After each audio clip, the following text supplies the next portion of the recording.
Hello, Terry Wilson here. I am a board certified health and wellness coach, and I would like to bring you today a tip on how to develop or strengthen your intuitiveness. I like to use a technique where I visualize a traffic light. Obviously you have a green, a yellow, and a red light, and we all know what those symbols mean. A green is a go or a flow. A yellow is use caution, and a red is maybe hesitate. Don't be scared, but just maybe hesitate and think twice about going further with what you're doing.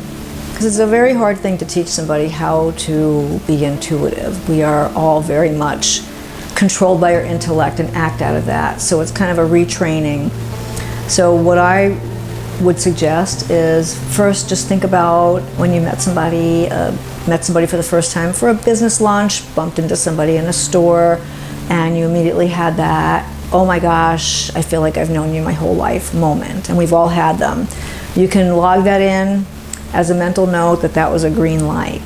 And so you're not going to walk into a place and have a traffic light in your mind ready to go, but during or after an interaction is a good time to check in with yourself and ask, what was this interaction?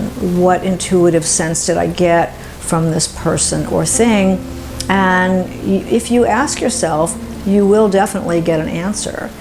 I think in the beginning it's going to be something that you realize after the fact as opposed to during, but that will shift as you practice, just like anything else. As you practice, you get much more fluent in it, and in time you will see that it's very valuable, and you'll say to yourself, oh, that was a red light moment, and you'll know not to pursue whatever that was, or at least to think about, why was that a red light? What would that mean to me if I did continue with it? It's wonderful. The guidance is wonderful. It is just something that we have to build like muscles going to the gym. Thank you so much for listening, and I'll talk to you soon.